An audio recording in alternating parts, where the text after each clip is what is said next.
Selamat malam buat sahabat kesetaraan.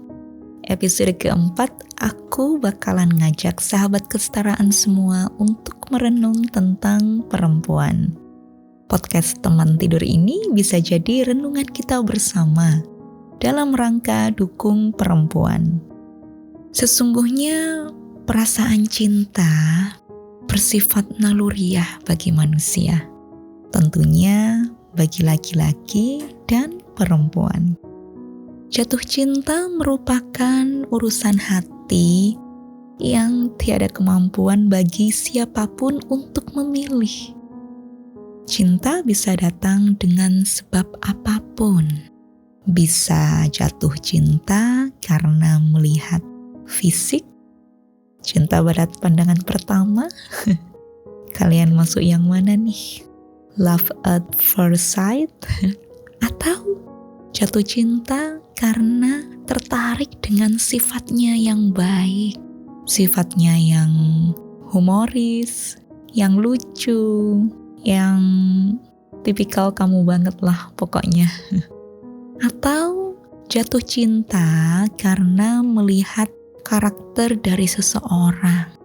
Misalkan dia punya karakter yang teguh pendirian misalkan. Atau karena kecenderungan hatinya sendiri ketika memperhatikan apa aja yang dicintainya. Biasanya begitu kan? Karena seringnya bareng, karena sering berinteraksi. Cinlok kali ya istilahnya. Jadi jatuh cinta yang awalnya itu gak ada perasaan apapun, tapi karena seringnya bersama, sering bareng-bareng, kerja bareng, belajar bareng, atau sahabat kesetaraan yang sedang kuliah, ada KKN atau PPL, gitu gak sih istilahnya zaman sekarang? KKN, PPL. Asal bukan KKN di desa itu ya. Horor dong. Begitulah proses manusia dalam mencintai. Dan jatuh cinta ini sudah digariskan oleh Tuhan. Dan cinta ini yang memang alami ya, naluri, perasaan yang tiba-tiba ada. Kadang kita tidak berharap mencintai orang yang seperti itu, tapi kenapa hati ini kok terpikat? Sahabat kesetaraan, pernah gak sih kalian punya karakter tertentu ya, misalkan pingin punya cowok, pingin punya suami yang karakternya pendiam, kemudian good boy, bukan sad boy. Tapi ternyata tiba-tiba ketika kalian dihadapkan dengan cowok atau suami, atau kebalikannya nih, istri atau cewek ketemu dengan istri dulunya atau ketemu dengan cewek yang ternyata tidak sesuai dengan tipikal kamu. Wah, ini gak sesuai dengan yang aku mau nih. Tapi kamu tidak bisa mengelak hatimu untuk jatuh cinta ke dia. Lah, ini naluriah. Kayak aku. Ini pengalaman aja nih, aku bocorin nih. Ini kalau gak di podcast teman tidur, aku gak mungkin cerita nih. Jadi aku dulu itu, waktu usia berapa sih aku jatuh cinta, aku sampai lupa. Saking lamanya, soalnya sekarang jatuh cinta terus, cie. Jadi dulu itu aku sempat punya draft list gitu ya. Draft list.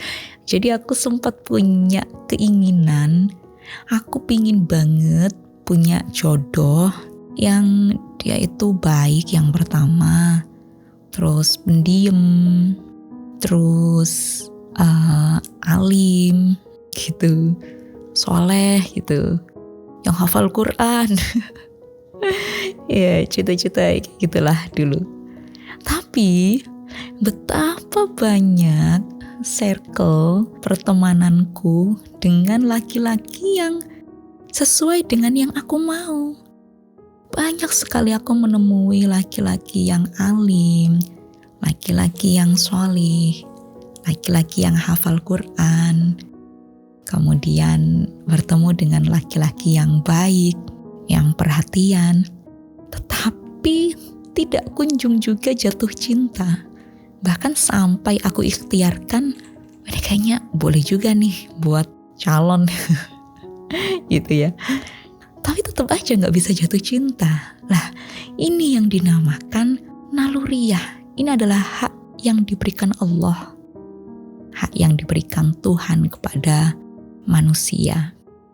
Dan sesuai dengan firman Allah, aku telah melimpahkan kepadamu kasih sayang dariku, Allah. Surat Thaha ayat 39. Nah, jangan dikira kisah-kisah percintaan yang seperti aku ceritain tadi, ini terjadi di sekitar kita, bahkan pada zaman dahulu, pada zaman Nabi Adam, itu sudah ada yang namanya cinta. Dan ini tertulis di dalam Al-Quran. Selain kisah Adam dan Ibu Hawa, ada juga kisah tentang Sofurah dan juga Nabi Musa alaihissalam. Ada juga kisah cinta antara Sayyidah Zalikha dan juga Nabi Yusuf alaihissalam. Ada kisah Nabi Sulaiman dan Ratu Bilqis, dan kisah-kisah lain yang menjadi ibarah tentang agungnya perasaan saling mencintai di antara anak manusia yang didasari dengan perasaan cinta terhadap sang pecinta. Hidup, mati, rezeki, dan jodoh merupakan takdir Tuhan yang harus selalu diikhtiarkan hamba-hambanya. Kalau tadi aku bilang bahwa perasaan cinta itu naluriah dari Tuhan, tetapi kalau jodoh itu tidak bisa naluriah, harus ada ikhtiar. Dan sahabat kesetaraan, kalau boleh speak up nih sebagai perempuan, untuk urusan jodoh, perempuan dengan budaya ketimuran merasa harus menunggu ditembak atau menunggu mendapatkan ungkapan pernyataan cinta terlebih dulu dari seorang laki-laki. Nah, gambaran perempuan yang feminim, kalem, terus menjadi sosok penunggu, dan budaya merumahkan perempuan dianggap standar norma di masyarakat bahwa perempuan memang ditakdirkan untuk dipilih. Menolak lamaran pun dianggap pamali. Sehingga budaya yang berkembang seperti ini menjadikan perempuan seolah kalau dia nembak terlebih dahulu itu kayak ada rasa malu gitu. Wah, dikira gak laku nih. Atau nih cewek kok ngejar banget. Atau dianggap perempuan yang menyatakan cinta terlebih dahulu, atau istilahnya nembak lebih dahulu, itu kayak perempuan yang gak tahu malu banget gitu. Padahal kita kilas balik pada masa Rasulullah, ada sahabat perempuan yang begitu berani sekali untuk mendobrak batas, dalam tanda kutip, perempuan penunggu jodoh. Siapa dia? Tentu saja ibunda kita Sayyidah Khadijah radhiyallahu anha. Meskipun yang melamar ini tetap aja Rasulullah, tapi Sayyidah Khadijah yang terlebih dahulu menyampaikan perasaan cintanya kepada Nabi. Dan bahkan Sayyidah Khadijah berkehendak untuk menjalin hubungan dalam ikatan pernikahan. Tentu saja tidak secara langsung, tetapi melalui perantara utusannya, yakni Nafisah. Rasulullah pun merasa bahagia atas kedatangan Nafisah yang menyampaikan maksud bahwa Sayyidah Khadijah ingin menikah dengan Rasulullah.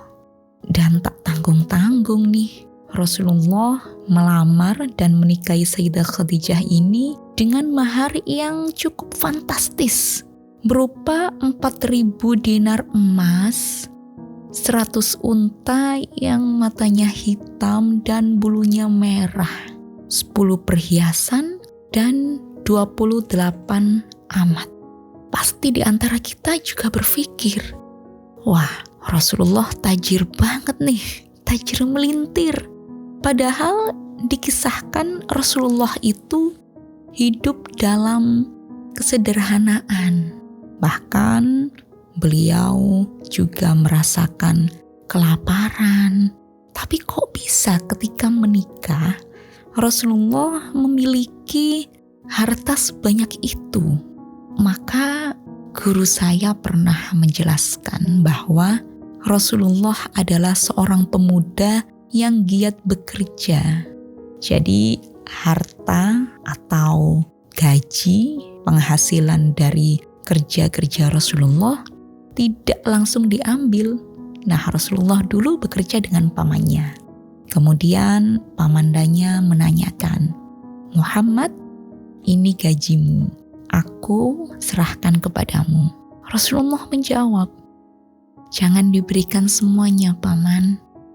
Berikan secukupnya untuk aku bisa menghidupi diriku. Sisanya tolong disimpan. Maka paman Nabi yang sudah sepakat dengan Rasulullah memberikan gaji secukupnya dan menyimpan kelebihannya, tiba-tiba tabungannya Rasulullah menjadi sangat banyak. Dan ketika Rasulullah sowan kepada pamandanya menyampaikan bahwa ingin menikahi Sayyidah Khadijah, baru pamannya memberikan kumpulan penghasilan Nabi selama bekerja dengan pamannya. Luar biasa nih, pemuda nih harus nabung nih. Finansial harus sudah siap nih kalau mau melamar anak orang. Ini bukti bahwa Rasulullah sangat bertanggung jawab. Sayyidah Khadijah merupakan seorang single parent atau orang tua tunggal setelah ditinggal wafat oleh suami pertama dan keduanya. Keputusan Sayyidah Khadijah Al-Kubra untuk menyatakan cinta kepada Nabi bukan tanpa sebab. Adalah Nabi dengan karakter Al-Amin atau terpercaya yang membuat Sayyidah Khadijah ini jatuh hati meskipun antara Sayyidah Khadijah dengan Nabi Muhammad bertaut usia 15 tahun. Ini bukti bahwa Sayyidah Khadijah ini jatuh cinta kepada Nabi Muhammad dan berani untuk menyatakan pertama kali kepada Nabi karena Khadijah yakin bahwa Nabi Muhammad adalah pilihan terbaik. Dan Sayyidah Khadijah tidak ragu, meskipun adat pada zaman dahulu perempuan tidak menyatakan cinta kepada laki-laki.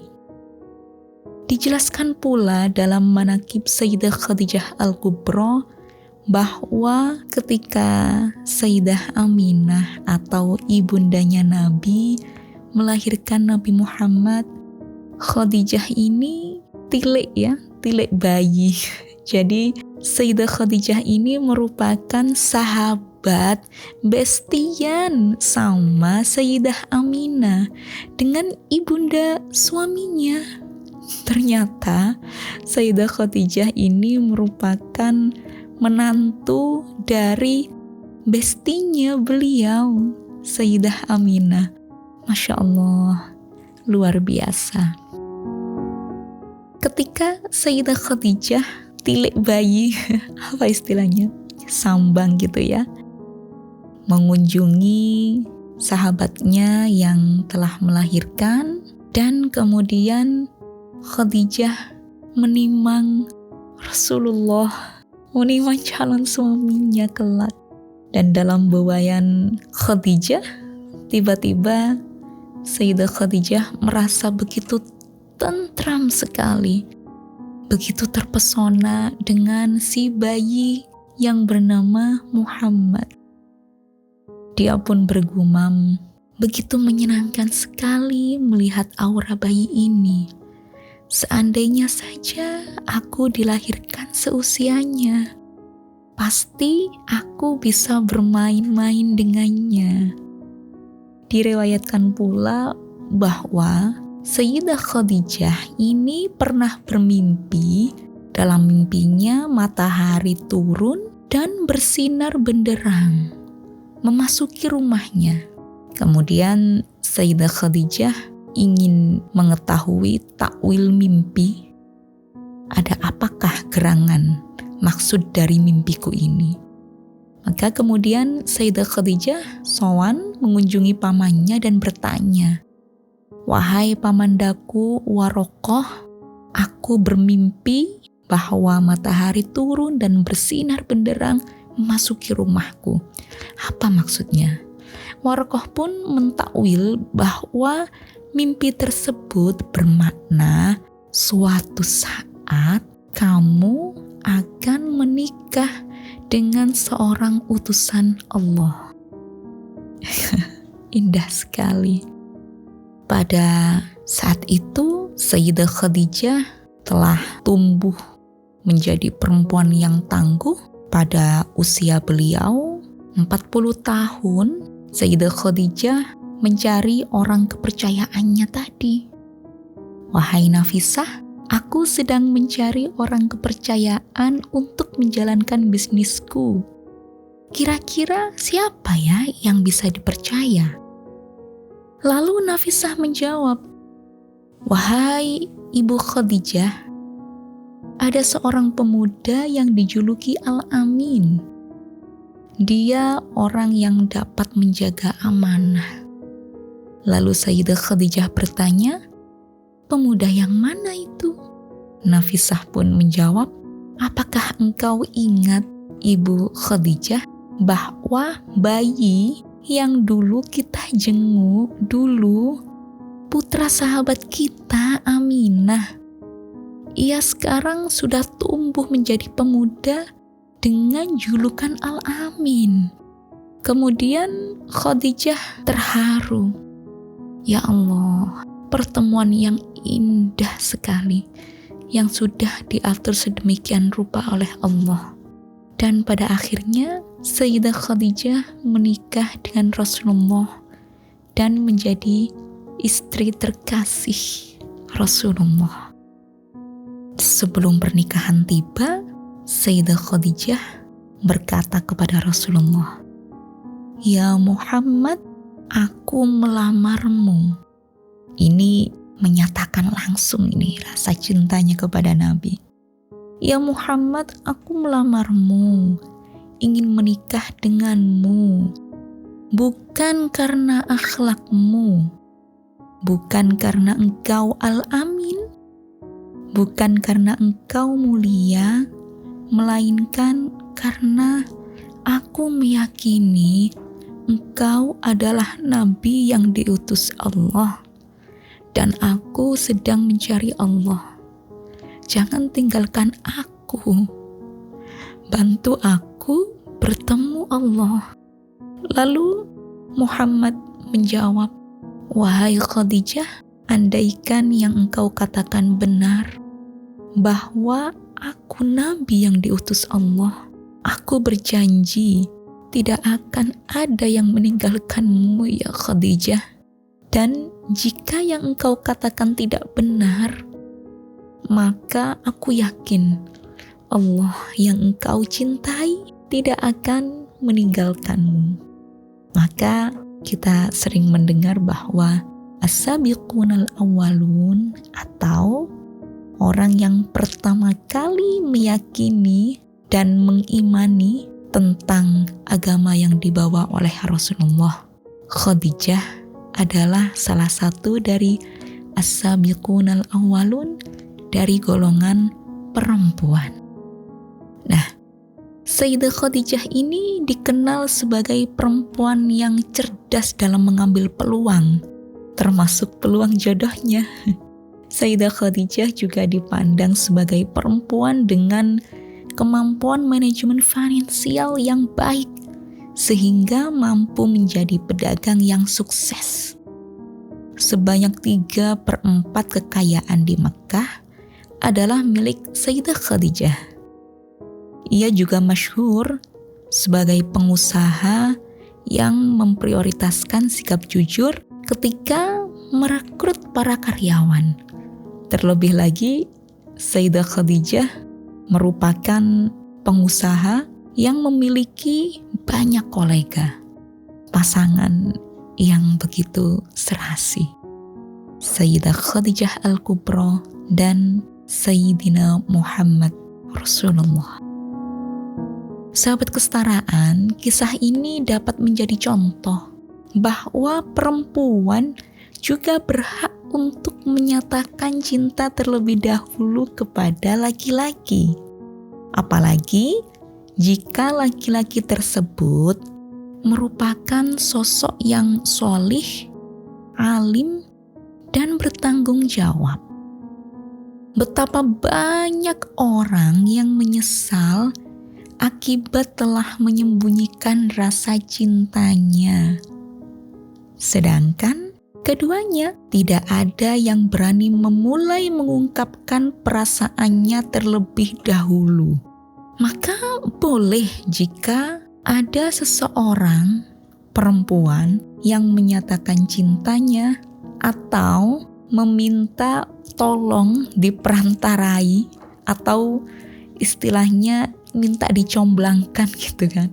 Sebagaimana kisah tadi, Sayyidah Khadijah meminta bantuan Nafisah untuk dikenalkan dengan Nabi Muhammad. Tapi tentu saja kita tidak boleh asal nembak, kita tidak boleh asal menyatakan. Dilihat dulu bagaimana pilihan kita ini. Apakah dia orang yang baik? Apakah dia orang yang alim? Ataukah dia orang yang sholih? Hal ini sekali-kali tidak dipandang rendah oleh syariat.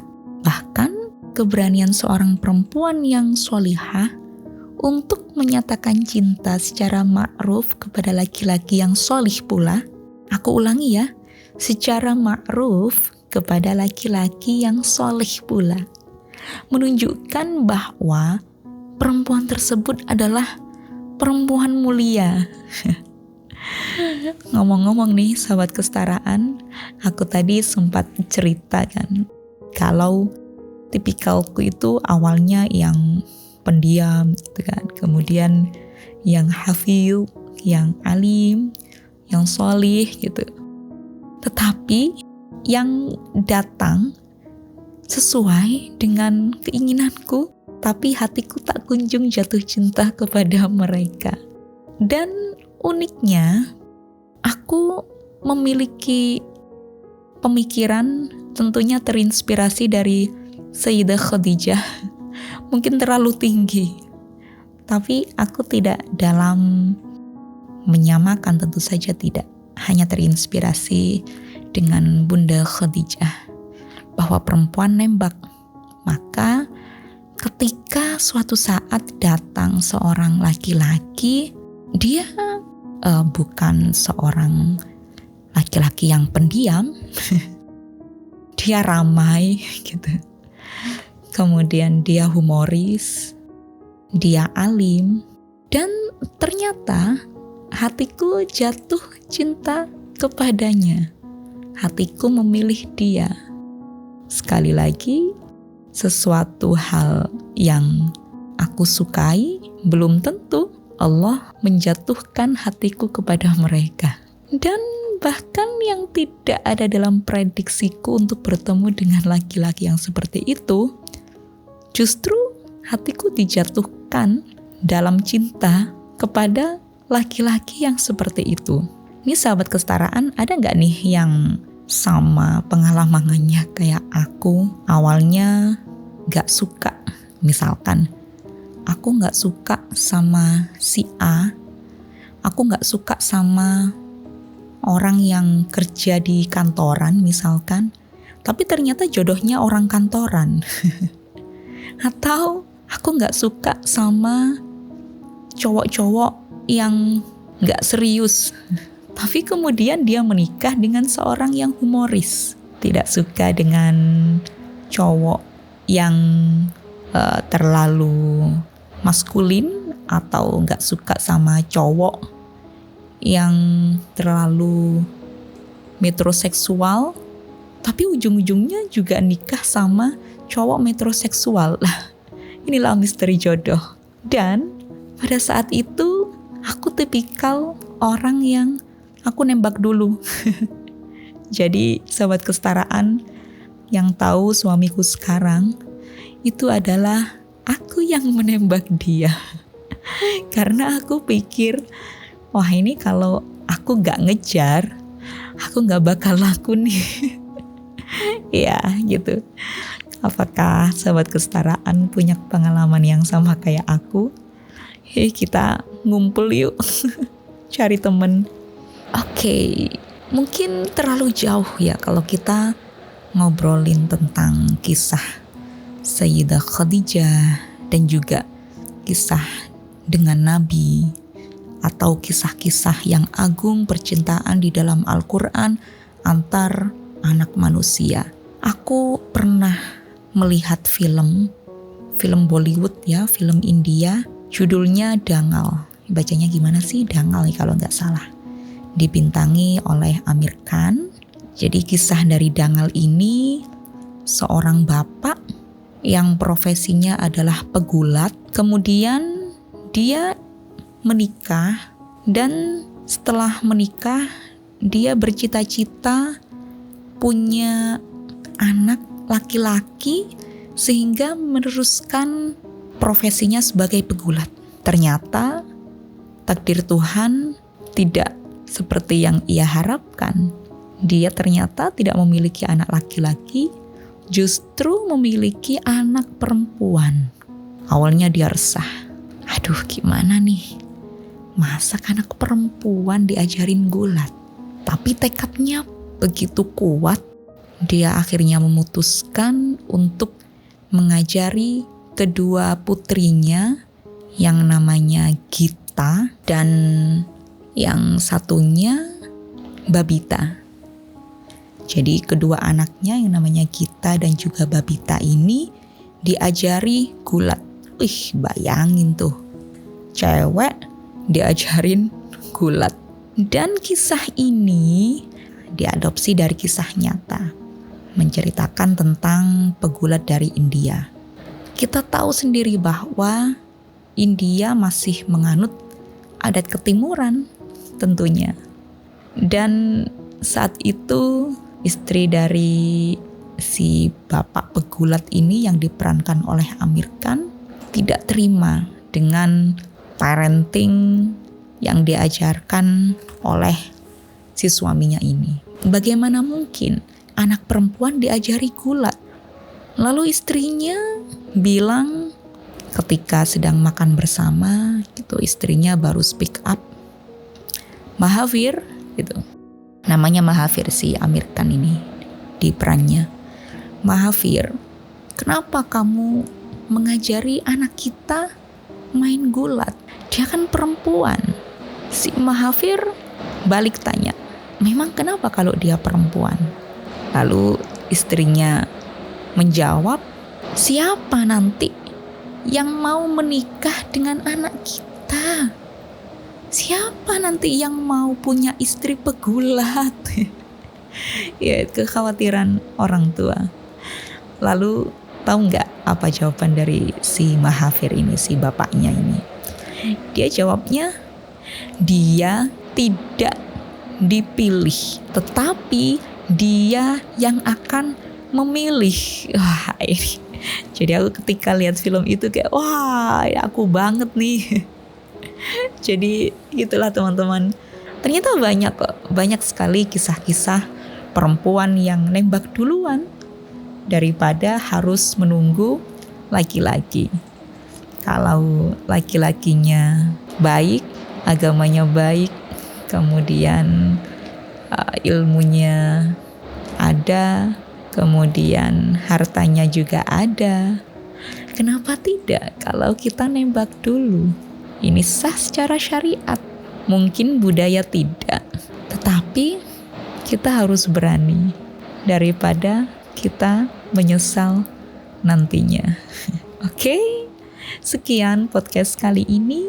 Semoga hari-hari kamu lebih bermakna.